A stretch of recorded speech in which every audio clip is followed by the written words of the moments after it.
Hoy vamos a iniciar ya con el, ya con el capítulo número 3 del libro de Romanos, y vamos a estar leyendo del versículo 1 al versículo 12. Romanos 3, del versículo 1 al versículo 12, ¿sí? Si ya lo tienen, me siguen con su vista. Comienza diciendo: ¿qué ventaja tiene pues el judío? ¿O de qué aprovecha la circuncisión? Mucho en todas maneras. Primero, ciertamente que les ha sido confiada la palabra de Dios, pues que si algunos de ellos han sido incrédulos, su incredulidad habrá hecho nula la fidelidad de Dios. De ninguna manera. Antes bien sea Dios veraz y todo hombre mentiroso, como está escrito, para que seas justificado en tus palabras y venzas cuando fueres juzgado. Y si nuestra injusticia hace resaltar la justicia de Dios, ¿qué diremos? ¿Será injusto Dios que da castigo? Hablo como hombre. En ninguna manera. De otro modo, ¿cómo juzgaría Dios al mundo? Pero por si mi mentira la verdad de Dios abundó para su gloria, ¿por qué aún soy juzgado como pecador? ¿Y por qué no decir, como se nos calumnia o como algunos cuya condenación es justa afirman que nosotros decimos, hagamos males para que vengan bienes? ¿Qué pues? ¿Somos nosotros mejores que ellos? En ninguna manera, pues ya hemos acusado a judíos y a gentiles que todos están bajo pecado. Como está escrito, no hay justo ni aun uno, no hay quien entienda, no hay quien busque a Dios. Todos se desviaron, a una se hicieron inútiles, no hay quien haga lo bueno, no hay ni siquiera uno, ¿sí? Muy bien. El tema que vamos a tener para esta ocasión se va a titular Condición de pecado. Y bueno, ya estamos arribando al tercer capítulo. Desde el primer capítulo, el apóstol Pablo, se dirigió a los gentiles. A partir del segundo capítulo, el apóstol Juan se dirigió a los judíos hasta este tercer capítulo, ¿sí?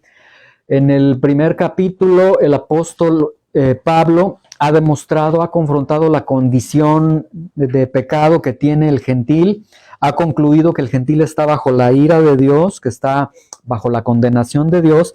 En el segundo capítulo comienza a desbaratar todo este sistema judaico, y a los judíos también los ha presentado como personas que están bajo la ira de Dios, que son tan pecadores como los judíos, con quienes, bueno, podemos entender, ha batallado más el apóstol Pablo, ha sido con los judíos, porque los judíos se aferraban a su etnia, a su raza, a sus rituales, y de hecho veíamos al final del capítulo del domingo anterior, se aferraban por última a los rituales de la circuncisión y decían, espérame, pues yo me he circuncidado. Y luego Pablo comienza y les enseña, no, la circuncisión es la que es de corazón, judío es el que es judío en el interior, etcétera, ¿sí? Entonces, en el domingo anterior nosotros concluíamos que el apóstol Juan derribó todo este argumento que tenían los judíos y los colocó en una postura de que eran tan pecadores como los gentiles, ¿sí? Sin embargo, bueno, parte de la condición humana es muy normal, porque comienzan estos textos, vamos a ver que estos textos comienzan con 4 preguntas que le formulan los judíos a Pablo. El libro de Romanos está escrito, no sé si ustedes se han dado cuenta, está escrito muchas veces a base de pregunta-respuesta, pregunta-respuesta. ¿Por qué?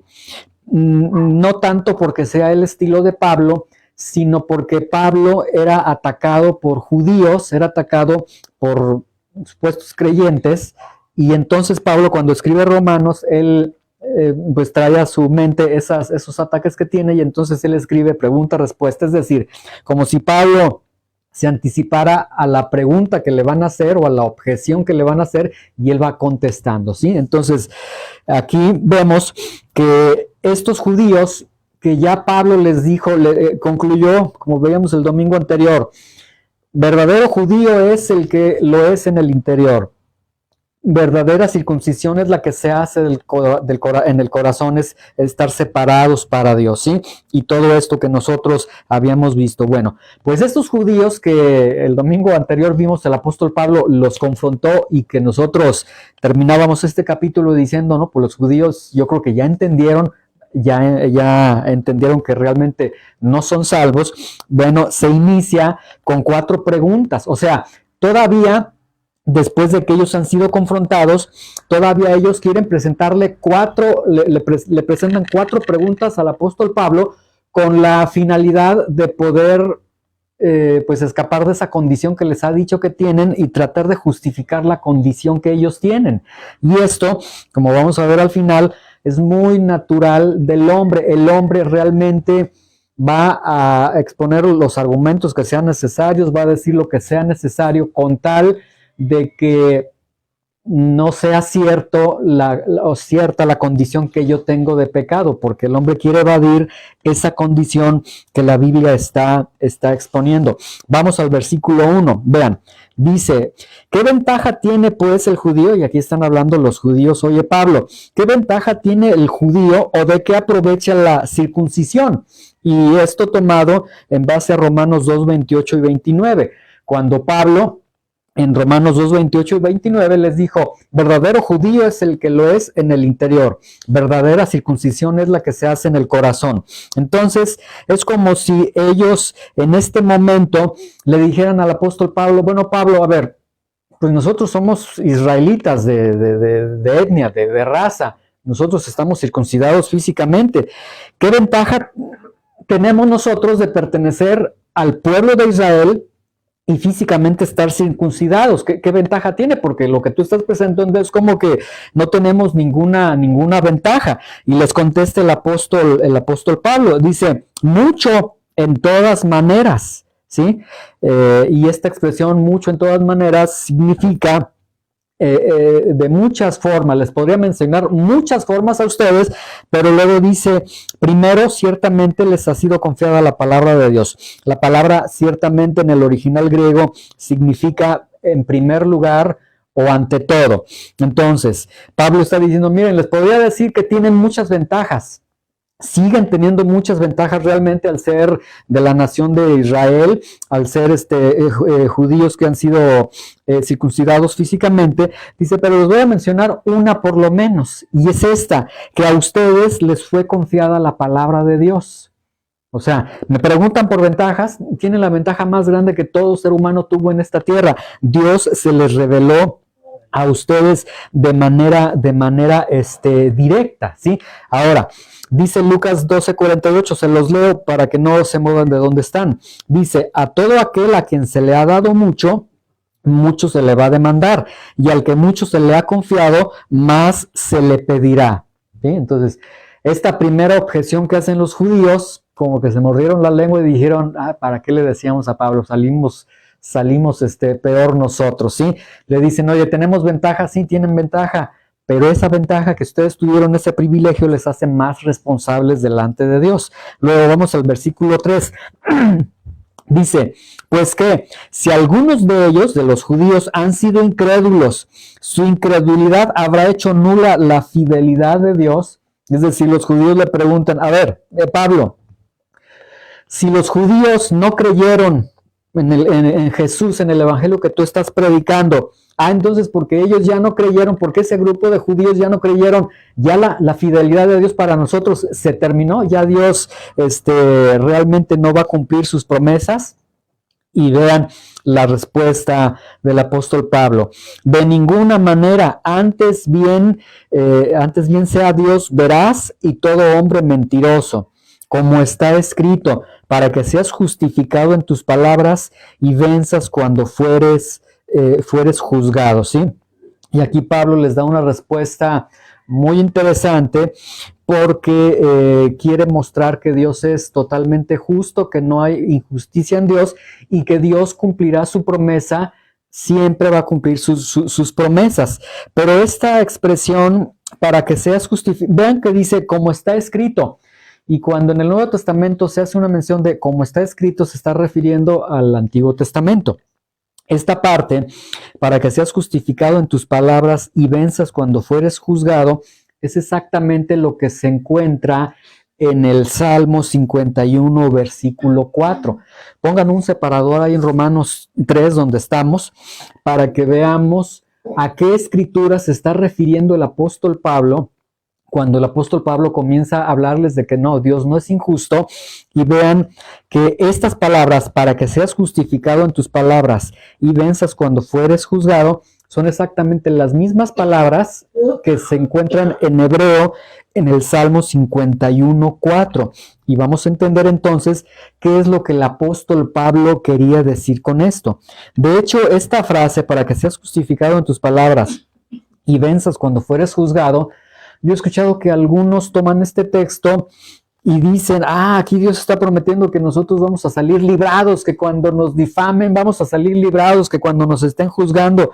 Está muy lejos esa interpretación de lo que realmente significa. Vean lo que dice el Salmo 51:4, ¿ya lo tienen? Vean, dice, contra ti solo he pecado y he hecho lo malo delante de tus ojos. Y aquí a continuación viene exactamente la réplica de Romanos 3:4, para que seas justificado en tus palabras y venzas cuando fueres juzgado. Aparece de esta forma, para que seas reconocido justo en tu palabra, es decir, para que seas justificado en tus palabras. Aquí se estaba refiriendo David al juicio que le iba a dar por su pecado. Señor, que tú seas reconocido justo en tus palabras, es decir, que seas justificado en la sentencia que tú me vas a dar a mí por mi pecado, y tenido por puro en tu juicio, y venzas cuando fueres juzgado. De hecho, venzas cuando fueres juzgado en el original griego dice, y venzas cuando tú juzgas, ¿sí? Entonces se está refiriendo al juicio que Dios estaba haciendo sobre el pecado de David, y David diciéndole, la sentencia que tú me des, lo que tú digas es correcto, está bien, ¿sí? Entonces, ¿a qué se está refiriendo? Regresemos nuevamente a Romanos 3:4. ¿A qué se está refiriendo entonces Pablo cuando dice, sea Dios veraz y todo hombre mentiroso? Pues como está escrito, para que seas justificado en tus palabras y venzas cuando fueres juzgado, se está refiriendo a la sentencia que Dios da por el pecado y que Dios juzga el pecado. Entonces, la respuesta que Pablo está dando a ellos, porque la pregunta de ellos en el versículo 3 es, ¿y qué pasa, Pablo? ¿Acaso por la incredulidad de algunos judíos ya Dios no va a cumplir con sus promesas? Y la respuesta que Pablo les da es, miren, Dios juzga el pecado, Dios castiga el pecado y Dios es justo en sus tratos con el pecado. En otras palabras, les está diciendo a los judíos, si el judío cree, Dios va a cumplir sus promesas.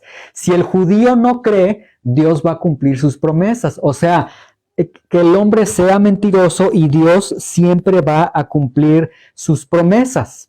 Entonces ahí como que nuevamente se cierra la boca de los judíos y dicen, bueno, y tratan de buscarle. Vamos a Romanos 3:5. Luego dicen, Pablo, y si nuestra injusticia hace resaltar la justicia de Dios, ¿qué diremos? ¿Será injusto Dios que da castigo? Hablo como hombre. Es decir, vean hasta al punto que llegan los judíos.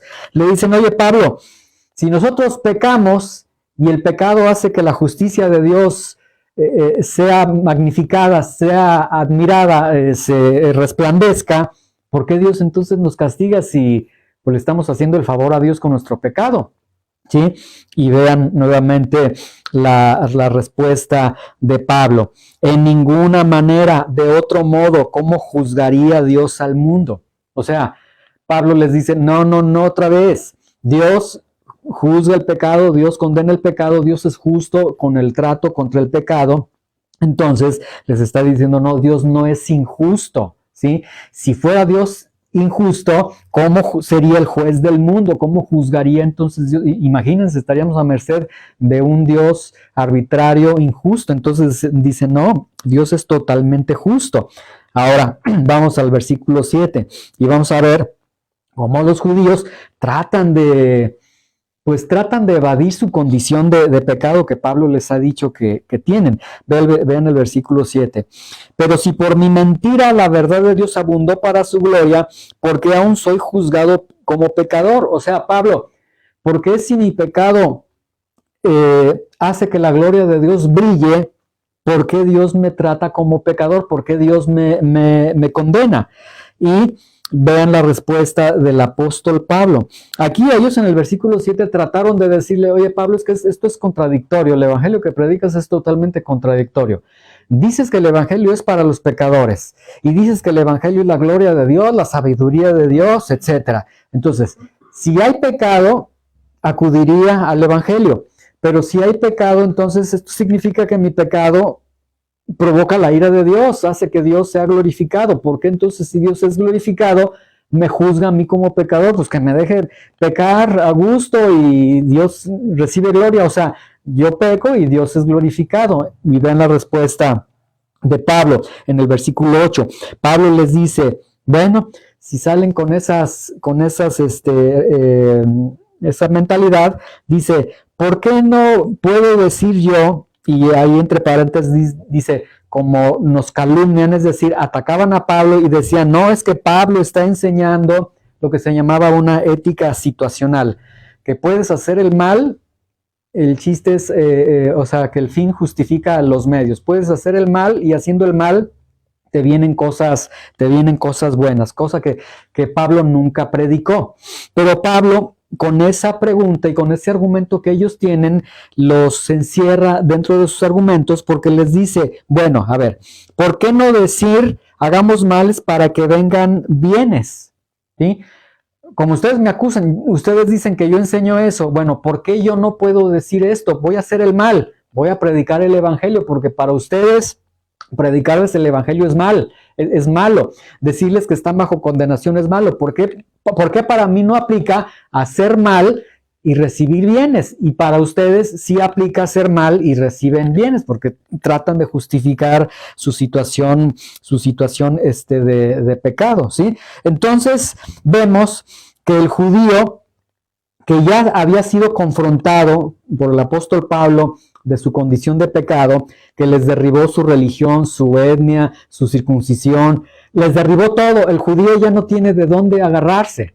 Y entendámoslo unos momentos de esta forma. El religioso ya no tiene de dónde agarrarse. Es que yo voy a la iglesia, es que yo oro, es que yo leo, es que yo a veces les comparto en el mercado a las personas, es que yo soy muy cristiano, muy religioso. Es como si Pablo dijera, a ver, les quito todo el soporte donde puedan ustedes agarrarse, y entonces los judíos por eso le hacen estas últimas preguntas a Pablo para tratar de rescatar o de tratar de evadir de que no, es que Pablo no puede ser posible que estemos en una condición de pecado, ¿sí? Vean, la primera pregunta que le hicieron fue, ¿tengo ventaja de ser judío en caso de ser judío en tus términos, Pablo? O sea, ser judío internamente, ser circuncidado de corazón, ¿habrá ventaja? Y Pablo le contestó, sí, hay ventaja, Dios se reveló a ustedes. Ah, entonces esto te hace responsables, Dios te reveló a ti y no viviste de acuerdo a esa revelación, entonces se va hundiendo el judío. Segunda pregunta que hacen, ¿por qué el pecado de incredulidad de unos judíos hará que Dios no vaya a cumplir sus promesas? Pablo contesta, no, Dios siempre cumple lo que promete. Más bien, tú no has creído. Y entonces ahí otra vez el judío como, ay, pues sí, cierto, yo no he creído. Si Dios no ha cumplido esa promesa es porque no he creído esa promesa, no he obedecido, entonces se va hundiendo. Pablo, es que mi pecado hace resaltar la justicia de Dios. Dios es justo en su trato con el pecado. Esto está implicando, si tú dices que tu pecado hace resaltar la justicia de Dios, escúchate bien, judío. Tú estás diciendo mi pecado hace resaltar la justicia de Dios. Estás admitiendo que tienes pecado. Y yo creo que el judío no se dio cuenta. Pues sí, yo mismo estoy diciendo que tengo pecado. Pablo, es que mi pecado hace que la gloria de Dios brille. Nuevamente Pablo dice, ¿tú qué? Pecado. ¿Tienes qué? Tengo pecado. Entonces, vean, en todas estas preguntas el judío trató de evadir la condición de pecado, pero finalmente hasta con su propio argumento, con sus propias palabras, él cayó en esa realidad de que él estaba bajo pecado, ¿sí? Ahora, por un momento, en estos primeros versículos, hasta el versículo 8, como que nosotros podemos decir que bueno, esos judíos, ¿sí? Pero ahora Pablo se va a dirigir tanto a judíos como a gentiles. Y ahí estamos cada uno de nosotros. Vamos al versículo 9. Vean, dice, ¿qué pues? ¿Somos nosotros mejores que ellos? En ninguna manera, pues ya hemos acusado a judíos y a gentiles que todos están bajo pecado. En el original griego, de hecho, este texto dice, ¿somos nosotros los judíos peores o mejores que los gentiles? Y la respuesta de Pablo es, no, no son ni peores, no son ni mejores que los gentiles, y concluye diciendo lo siguiente, todos están bajo pecado, judíos y gentiles están bajo pecado. Y ahí entonces el apóstol Pablo comienza a decir nuevamente lo que ha estado enseñando desde Romanos 1:18 hasta este texto. Todavía el apóstol Pablo sigue diciendo, están bajo pecado, están en la condición de pecadores, ¿sí? Ahora, yo quiero decirles que cuando el hombre escucha, tú eres pecador, tú estás en la condición de pecador, como vamos a ver al final en algunas reflexiones que vamos a hacer, realmente el hombre no lo alcanza a comprender, realmente no lo alcanza a entender. De hecho, al gentil, por ejemplo, a nosotros que no somos judíos de etnia, le causa cierta molestia escuchar que somos pecadores, ¿sí? ¿Por qué? Porque el hombre pues tiene un judío dentro de su corazón, tiene una religiosidad impresionante que es que, ¿por qué me dices que soy pecador si yo leo la Biblia? ¿Por qué dices que yo soy pecador si yo esto? O sea, luego nos agarramos no de un judaísmo, sino de nuestra religiosidad, ¿sí? Y entonces, vean, dice Romanos 3:10, el apóstol Pablo acaba de decirles, miren, judíos y gentiles están bajo pecado, son pecadores. Versículo 10, como está escrito, nuevamente, hace referencia al Antiguo Testamento. Y Pablo es extraordinariamente, él era un hombre muy preparado, y el Espíritu de Dios lo inspira, porque él cuando está presentando la condición pecadora del hombre, como su audiencia, hay gentiles y judíos, hace referencia al Antiguo Testamento, que era una autoridad que el judío no podía debatir. Es decir, con la misma autoridad judío en lo que tú crees está diciendo que no hay justo ni aún uno. Entonces, pues los coloca en una postura de decir, estás en una condición de pecador. Ahora, ¿qué dice la Biblia? No hay justo ni aún uno, ¿sí? Pero es que el ministro tal, el reverendo, no hay uno, no hay justo, no hay ni siquiera uno. ¿Qué significa esto? Que nadie es inocente ante los ojos de Dios, que nadie es aceptable ante Dios. Esta expresión no hay justo se da en el sentido de que no hay nadie que nunca haya pecado. Es decir, todos han pecado.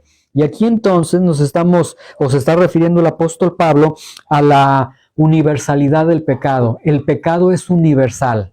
Estamos aquí en León, Guanajuato, aquí hay pecadores, en Europa hay pecadores, en Asia hay pecadores, en todo lugar hay pecadores, ¿sí? Como veíamos en unas enseñanzas atrás, decíamos, pero aquellas civilizaciones mesoamericanas, aquellas civilizaciones indígenas donde el evangelio no llegó, y yo les decía, yo había visto un video de Luisito Comunica donde estaban en una población como de africanos que de plano no hay nada de civilización, no hay forma de que escuchen el nombre de Jesús o que tengan una Biblia.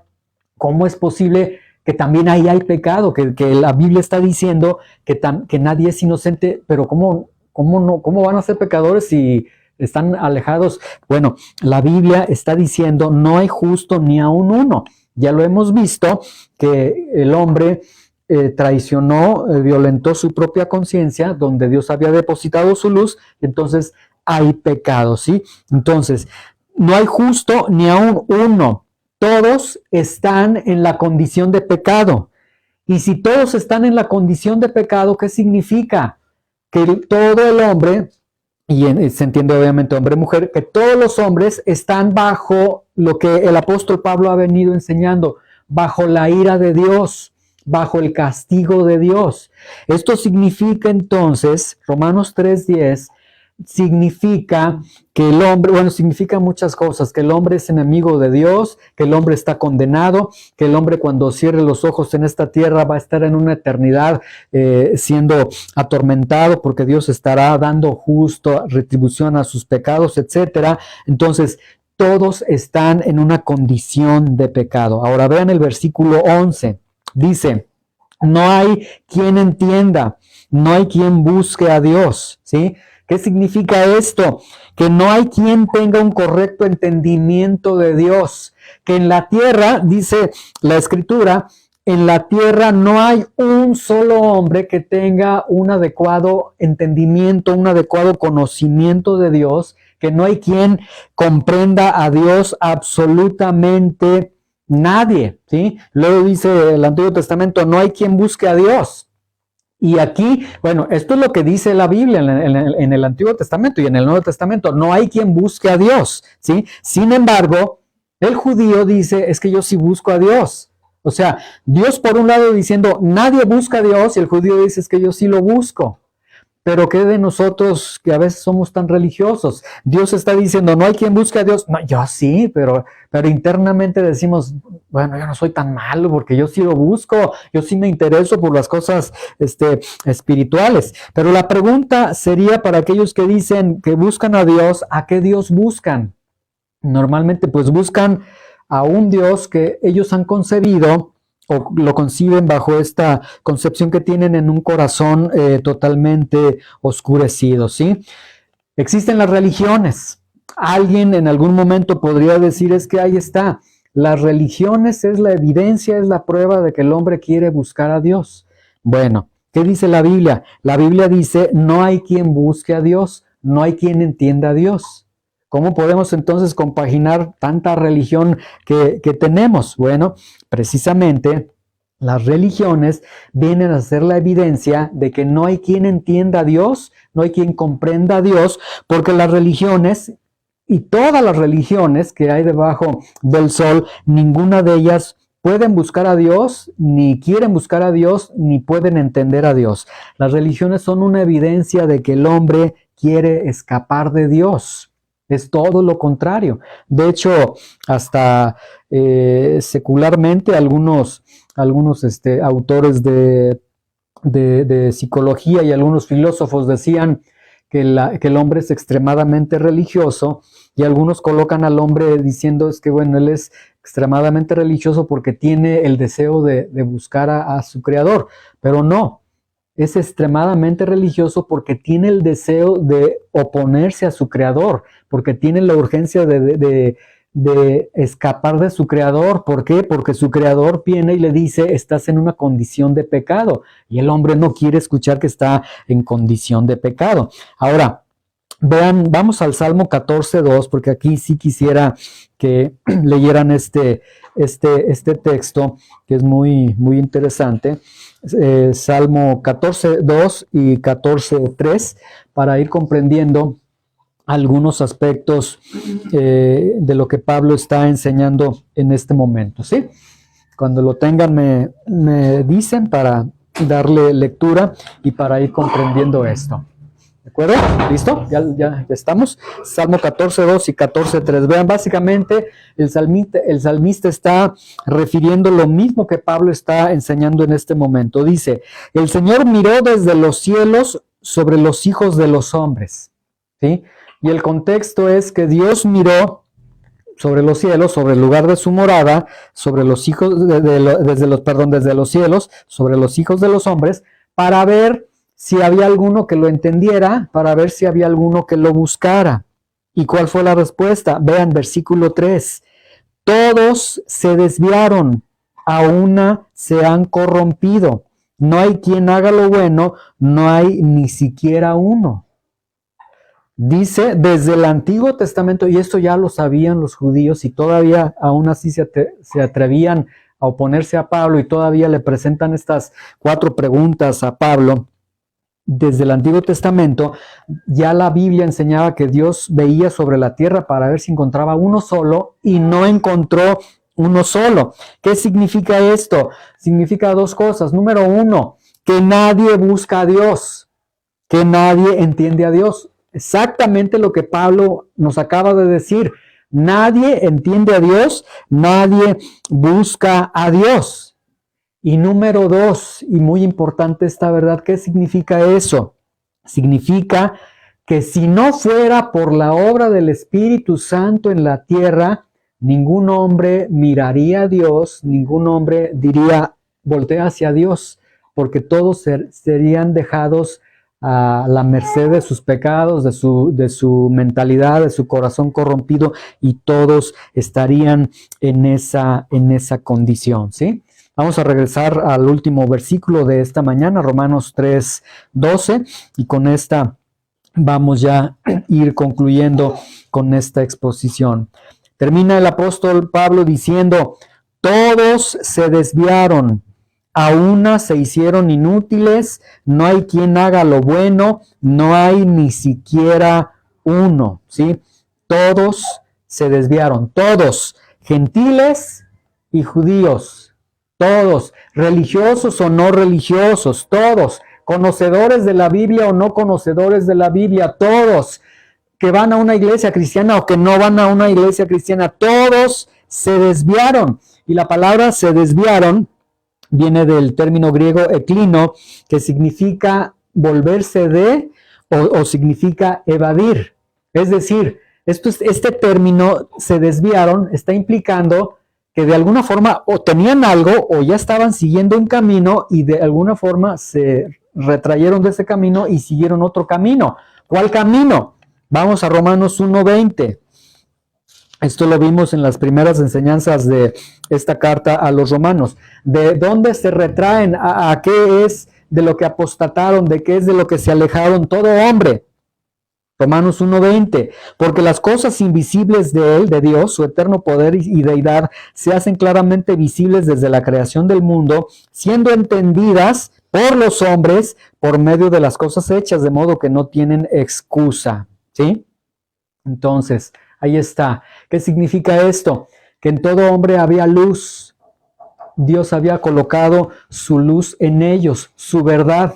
Y todo hombre entonces se retrajo de esa verdad, se apartó de esa verdad que Dios había colocado en ellos, ¿sí?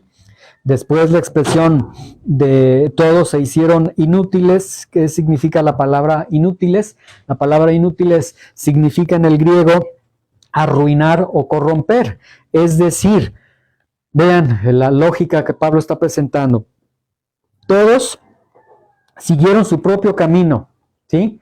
Dice el libro de Proverbios, hay camino que al hombre le parece el camino correcto, el camino certero, pero es camino de muerte. Todos siguieron su camino, ¿sí? Todos. Es decir, todo el mundo tuvo la razón. Todo el mundo dijo, no, este es el camino, esta es la religión, esta es la iglesia, o sea, todos dijeron, este es el rumbo que nosotros debemos de seguir. Pero dice, todos se hicieron inútiles. ¿Qué significa? Que de todos esos caminos ninguno funcionó, porque en todos esos caminos el hombre se corrompió, se arruinó, ¿sí? Es lo que el apóstol Pablo está presentando. Vamos a Romanos 1:21, 22 y 23. Romanos 1:21, 22 y 23, para que veamos cuál es el camino que escogió todo hombre. Porque aquí podríamos nosotros escuchar, qué malvados, de verdad, qué tremendos que siguieron sus caminos, pero la Biblia está diciendo que todos, entonces la Biblia está diciendo que hasta yo seguí mi camino. Entonces, para que no leamos el texto así como que ellos siguieron su camino, no. Tú y yo seguimos nuestros propios caminos. ¿Cuál es ese camino? Romanos 1:21, 22 y 23, vean lo que dice. Pues habiendo conocido a Dios, y ahí está. Tú y yo conocimos a Dios. Dice la Biblia que conocimos a Dios porque tuvimos una revelación que se le llama revelación general. ¿Cuál revelación? El sol, la luna, las estrellas, la creación. La misma creación, dice la Biblia, dice el apóstol Pablo, eso te servía para que tú entendieras que existe un ser superior. Y al entender que existe un ser superior, decir, mi vida la debo de llevar de acuerdo a ese ser. ¿Pero qué hizo el hombre? No. que fue la gran explosión, que no, que la evolución, que esto y aquello, y empieza el hombre a defender, incluso a atacar la propia creación, ¿sí? De decir, a tratar de negar la creación que no se puede negar, pero ahí está el hombre, ¿sí? Pues habiendo conocido a Dios, tú y yo conocíamos a Dios, sin embargo, no le glorificamos como a Dios. ¿Y en qué momento no le glorificamos como a Dios? Cuando nosotros empezamos a ordenar nuestros propios caminos y decir, yo voy a vivir de esta, yo soy Dios ahora, ya no, Dios no es Dios, yo soy Dios. No le glorificaron como a Dios, ni le dieron gracias. Y la gratitud, o más bien la ingratitud, es la primera señal de la apostasía, ¿sí? Por eso, vean ustedes, no sé si ustedes han tenido la experiencia. Yo he tenido la experiencia a veces con personas que les ha ido bien económicamente, empresarios, etcétera, que de alguna forma, por la amistad que hemos llevado, ya estamos en algún restaurante comiendo, y cuando vamos a empezar a comer, yo a veces les he dicho, pues gracias a Dios porque te ha ido bien, y algunos me han dicho, ¿cuál Dios? Pues si yo es el que ha estado trabajando, y de una manera muy soberbia, como que tratan de decir, no tengo por qué dar gracias, ¿sí? Yo conocí a un amigo cuando daba clases en una universidad hace muchos años.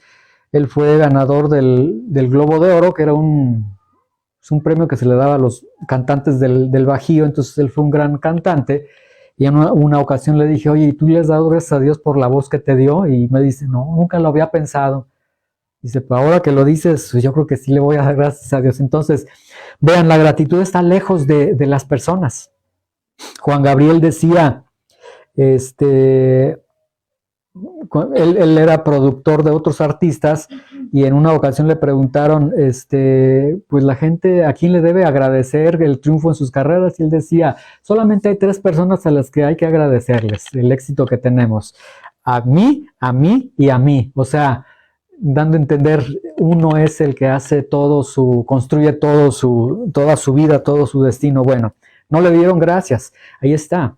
La ingratitud es señal de apostasía. Vamos a hacer una pregunta, contéstense en su corazón. En la noche, cuando fueron a su cama, ¿le dieron gracias a Dios por la cama, por el techo? En la mañana que se levantaron, ¿le dieron gracias a Dios? Y si somos muy honestos, muchas veces nos levantamos rápido y no somos gratos.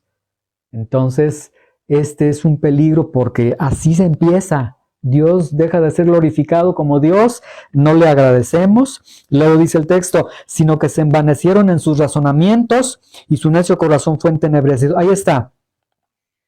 Pensaron, dijeron, Dios dice esto, dicen que la Biblia dice que Dios me dice que yo soy pecador, pero no es cierto, eso es muy severo, aquello y demás. Y el hombre comienza en sus razonamientos a hacer sus propios caminos, su propio rumbo, donde ya vimos ninguno de ellos favoreció, porque todos se hicieron totalmente inútiles. Versículo 22. Profesando ser sabios, y lo peor de todo esto es que el corazón necio se hizo entenebrecido, se oscureció, pero no en un sentido de, ay, qué vergüenza, qué pecador soy. No, todavía dice, profesando ser sabios, se hicieron necios. O sea, todavía decían, este ritmo de vida que llevo, esta forma de vida es sabia, ¿sí? No seas tan religioso, no seas tan, que tienes que buscar a Dios, que aquello. Vive la vida así como se está viviendo. Todavía publicaban su propia sabiduría, y muchas veces el hombre también es así.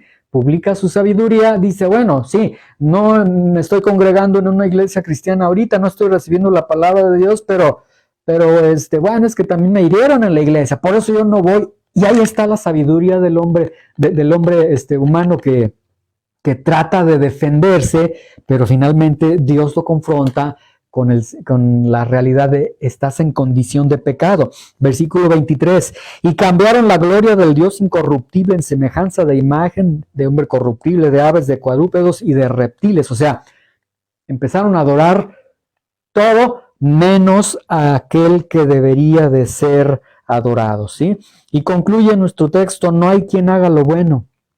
No hay vidas buenas, no hay vidas que nunca hayan pecado, Pero aún con todo esto que el apóstol Pablo hasta ahorita nos ha confrontado y que en los siguientes textos nos va a seguir confrontando, porque Pablo va a decir, por si les quedó duda, les voy a dar más evidencia, y se va a ir a la conducta del hombre, se va a ir a nuestra lengua, a nuestro corazón, a nuestra conducta, pero concluye el apóstol Pablo, no hay justo ni uno solamente, ¿sí? ¿Qué aprendemos con estos textos del día de hoy? Bueno, como les decía, desde Romanos 1:18, vean cuánta tinta ha gastado el Espíritu Santo para revelar esta verdad al hombre. Desde Romanos 1:18 hasta Romanos 3, y hoy concluimos con el versículo 12, todo este texto tan largo, Dios ha estado diciendo, eres pecador, estás en una condición de pecado, ¿sí? Sin embargo, vean, los judíos defendieron su raza, defendieron sus rituales, defendieron su religión, e incluso todavía tuvieron el cinismo de interrumpir a Pablo este domingo y presentarle 4 objeciones todavía, ¿sí? A las que Pablo se las contesta sabiamente, ¿sí? Los judíos lo hicieron. Ahora, el judío, entiéndase el religioso, entiéndase el que sí conoce la Biblia, entiéndase el que dices que sí soy cristiano, entiéndase el que sí ha caminado en los caminos de Dios, pero que sabe que está mal delante de Dios, él también defiende su raza, ¿sí? No su raza judía, porque no es más mexicano que el nopal, ¿verdad? Pero él defiende su raza en el sentido de, yo vengo de una familia cristiana. Es que yo soy cristiano. Y ahorita tengo un tiempo en el que no estoy buscando a Dios, pero yo soy cristiano. Es que yo me congrego en tal iglesia. O sea, ahí está la raza, defendiendo la raza, defendiendo sus rasgos de cristiano, ¿sí? Defiende sus rituales. ¿Cuáles son sus rituales? Es que yo sí leo la Biblia, es que yo sí oro. Tú no sabes, pero yo en secreto sí busco a Dios. Y ahí está defendiendo sus rituales. Defiende su religión al decir, bueno, es que yo no soy tan malo, ¿sí? Sí, a veces cometo mis pecados, esto, aquello, pero no hablo malas palabras como los demás, no soy como el mundo, etcétera. Y está defendiendo entonces su conducta totalmente religiosa, ¿sí?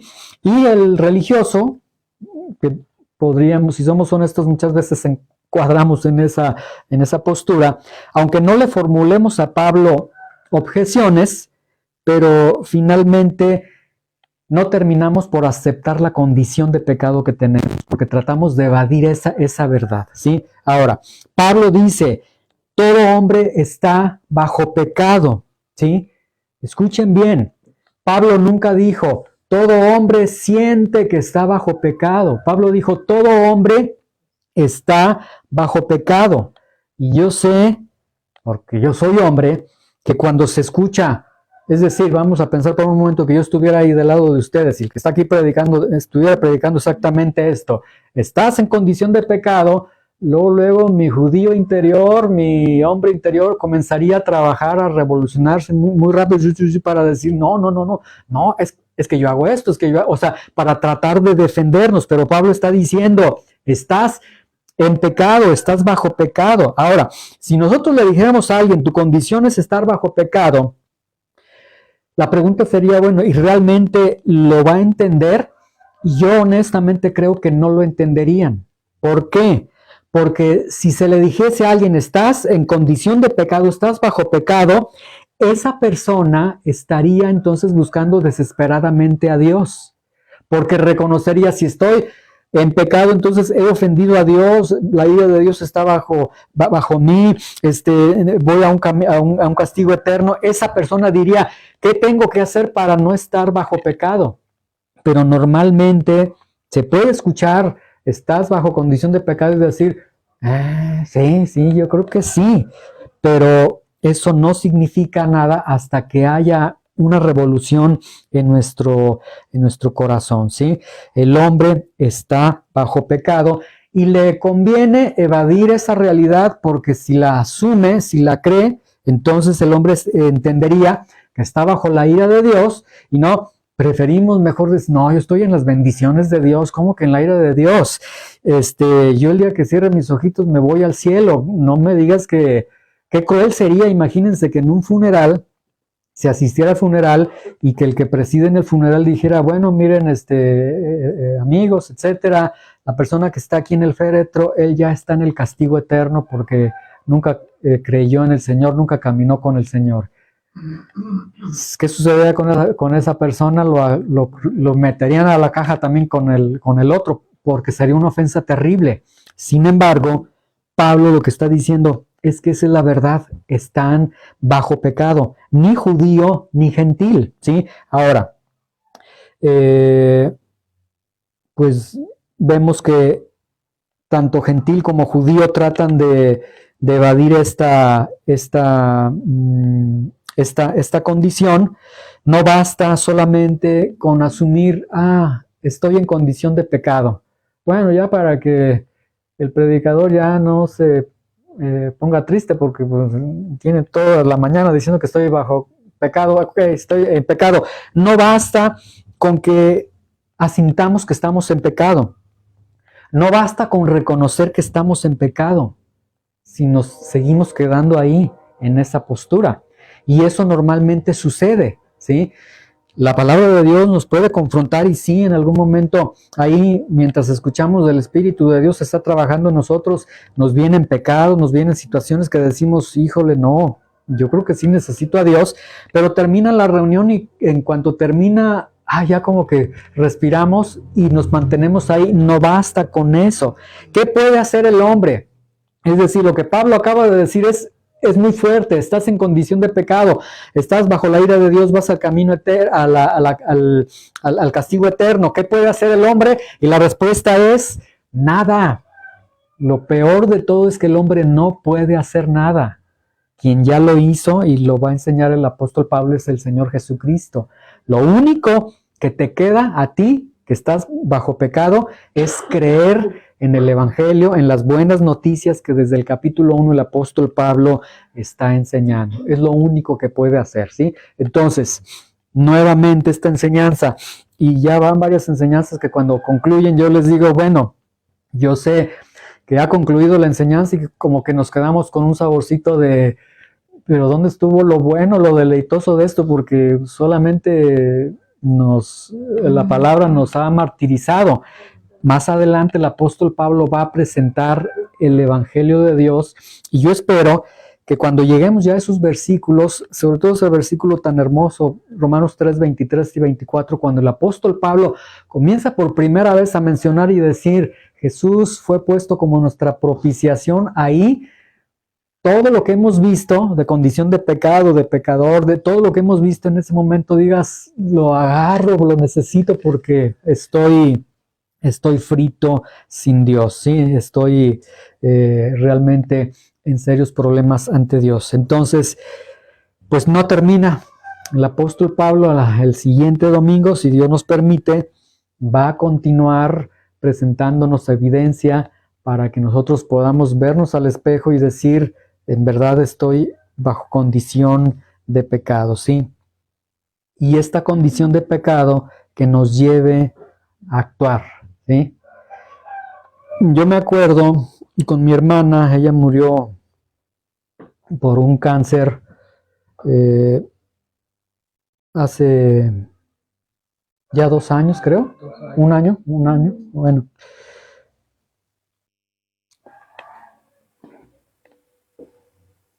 En algunos momentos que yo platiqué con ella, ya en su fase terminal,